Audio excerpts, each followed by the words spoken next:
The video reveals disturbing CCTV footage of a man carrying and dumping a 3-year-old's body in Cape Town. It was revealed in Western Cape High Court.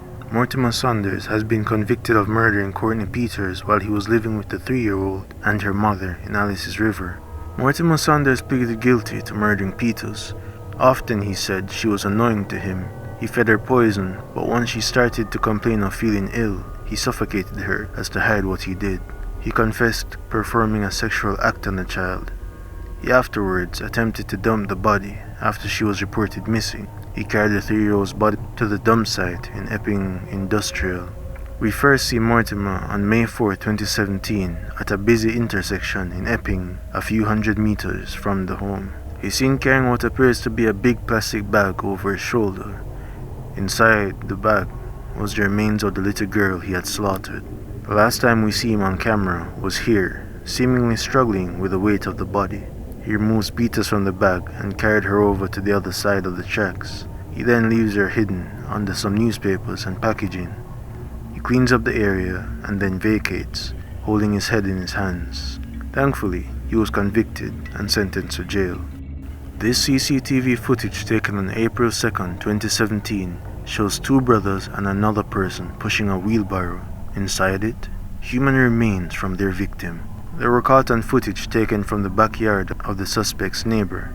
The brothers can be seen making several trips, only in their underwear, from their house to the area believed to be where they set the victim's body on fire and buried it not far away. After the victim was dismembered by the brothers in their bathroom, his remains were later taken out, piece by piece, to the area. The third person with some clothes on can be seen helping the brothers transporting the dismembered remains and other items using the heinous crime. Here the victim's hair can be seen peeking through while the 3 boys were struggling to push the wheelbarrow. The 2 brothers, who were aged 16 and 17 at the time, were arrested for the killing. Their victim was 19-year-old Lyndon, whose parents reported him missing since April the 3rd of that year. According to the police reports, Lyndon was actually a dear friend to the brothers. Authorities are still looking for the third suspect, known only as Lance. The police acquired a screenshot from a chat room exchange between one of the suspects and a witness. It shows the suspects were mulling over the idea of beating up Lyndon for allegedly stealing a cell phone charger. Lyndon's father said his son had been missing for almost 2 weeks before the remains were found.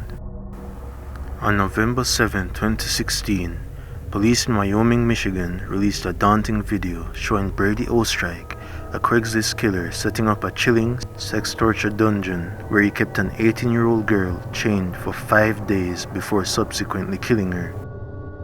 In the footage, Ostrike is seen preparing his torture chamber, setting up chains, cleaning a dog cage where he later imprisoned his victim, Brooke Slocum, and readying a pulley system with ropes hanging from the ceiling. The video is dated July 5, 2014, 1 full week before the murders would occur. Another video, dated July 12th, shows Ostrike pacing back and forth in the basement of his bathroom anxiously. Mere hours later, Brooke Slocum, 18, and her boyfriend Charles Openair, 25, were supposed to meet with Ostrike after connecting on the online marketplace, Craigslist. Ostrike allegedly was to pay the pair for sexual acts. Police speculate Ostrike attacked and beheaded Openair the night they met. However, evidence suggests that he kept Slocum, who was 8 months pregnant, captive in the basement for 5 days. Open-air remains were recovered in Gizon Park, but a skull wasn't found at the time.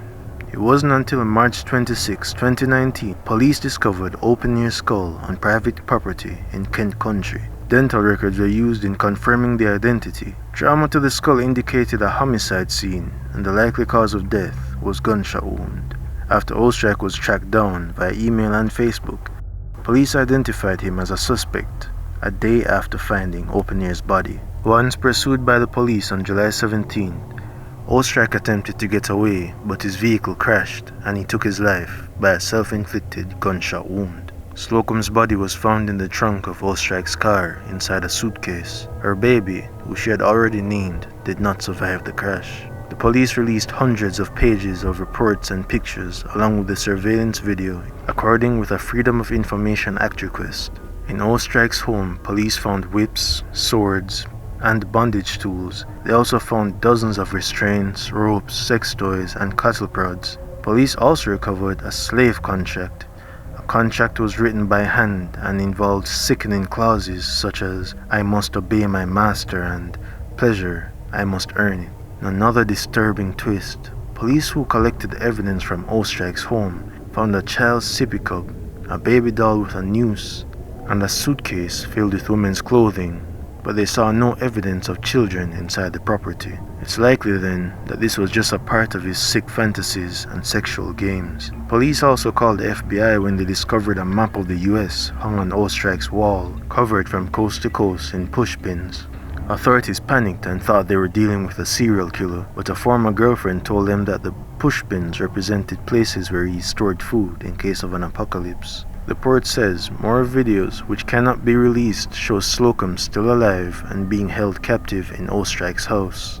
The last tape is dated July 17th at 1 p.m. Slocum is first seen on Ostrike's depraved video being dragged in his Taft Avenue house with handcuffs at 1 a.m. on July 13th. According to the police reports, he wrapped a chain around her neck and then bolted it to the bathroom floor and forced her inside the dog cage. Her arms were then attached to a pulley system suspended from the ceiling, which she could manipulate at will, controlling her like a puppet. The videos appear to show that Ostrike convinced Slocum that the open ear is still alive before he killed her. The autopsy carried out on Slocum revealed that her cause of death was strangulation. This was not Slocum's first time either. On May 24, there was another girl who he had enslaved in the basement who later escaped. She had met him on another ad site where she was requesting sex and friendship. He would leave her chained up in the basement while he went to work. This video captures the moment Aaron Campbell slithered back into his mother's house to shower after raping and murdering 6-year-old Alicia McPhail. Campbell, who was 16 years old, was caught on CCTV leaving his family home at 1:54 a.m. on July 2, 2018. Moments later, he would have abducted the little girl from her bed and subjected her to horrendous acts of abuse. He was then seen returning home at 3:35 a.m. to shower, and 10 minutes later was spotted leaving again, wearing nothing but a pair of shorts. He then returned at 3:52 a.m., only to leave once again 6 minutes later, seen carrying a torch. Campbell then arrived home for the final time at 4:02 a.m., just 2 hours before Alicia's family reported their daughter missing. Her body was discovered discarded in a woodland that very same morning. A post-mortem determined that she had suffered a staggering 117 separate injuries to her body. Pathologist John Williams agreed the injuries to her private parts were catastrophic, more severe than any he had seen before, and were at least partially inflicted before the tragic moments her life was taken. Her cause of death was determined to be forceful pressure to the neck and face. Campbell tried to claim that the killer was the girlfriend of Alicia's dad, but the CCTV crucially showed his movements. The footage was provided by Campbell's mother, who told Glasgow High Court she was surprised to see the CCTV footage as she believed that he had gone to bed. Jeanette Campbell, 54, said her heart sank when she saw the footage of him disappearing in the middle of the night when she reviewed her CCTV. She knew she had to call the cops when she spotted her son had disappeared in the night for an hour at the time the 6-year-old was last seen tucked in bed. She added that she had questioned her son about his dirty feet, but he tried to claim that he had been outside looking for his phone. Campbell was found guilty following a 9-day trial in the High Court in Glasgow. The jury only took 3 hours to find him responsible. Reporting restrictions were lifted on February 22, 2019, allowing the press to name Campbell after a judge described him as being behind some of the wickedest, most evil crimes this court has ever seen. On October 2016, early Saturday morning in Fort Worth, CCTV cameras capture a man casing outside of the sleeping victim's house. The footage shows the assailant casing the house and peeking through a window at a woman sleeping before entering through an unlocked window. Here we see the horrifying moment the man broke in and proceeded to put his hands over her face and neck before attempting to sexually assault her.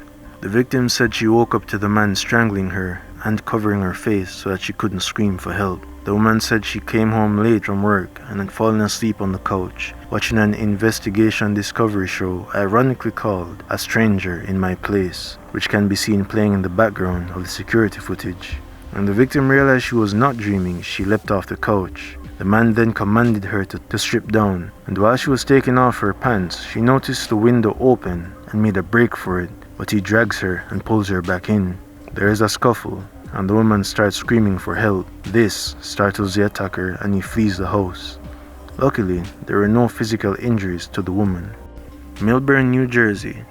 A mother and daughter can be seen watching TV through footage captured on a nanny cam. In the recording, we witness the family being startled by a loud noise. Unfortunately, they couldn't react in time as a burglar made his way into the property. The perpetrator, 42-year-old Sean Costas, a dangerous criminal with a lengthy violent criminal record. He showed no remorse even as the woman gave no resistance. He didn't care that her daughter was watching as he viciously attacked her. She begged for mercy, but he continued to beat her, eventually throwing her down the basement stairs. He escaped with jewelry, including her wedding ring.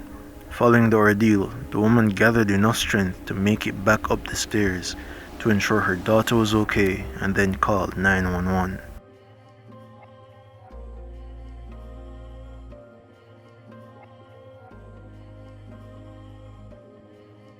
Stephen McDaniel is a convicted felon charged with the murder of Lauren Giddings. The murderer had asked Lauren out a few times, but she had declined him as she was already dating someone else. Lauren and Stephen were classmates and graduated law from the same Mercer University's law school. The incident of murder took place about a month after they graduated from the university. They were neighbors in their apartment. He broke into the room of Lauren Giddings, the victim, on Sunday morning on the 26th of June 2011. The 31-year-old ex-classmate of Lauren Giddings snuck into her house around 4:30 a.m. and observed that she was sleeping. She was awoken by the sound of the floorboard creaking. McDaniel then leapt onto her bed, grabbed her throat and struggled to the floor. He continued until he strangled her to death and she took her last breath. He then dismembered her body and eventually disposed of it in a trash can. This is a video he took that fateful night. In 2014, Stephen McDaniel was held guilty and convicted of the murder of Lauren Giddings. It is noted that Stephen ran a blog post that revealed his deep hatred towards women. The lady featured in this video was said to be taking a nap when all of a sudden her bedroom door opens as if someone were to push it. The first assumption would be that it was just the wind, but the girl confirms that there was no window open and that she was the only one home at the time while she slept.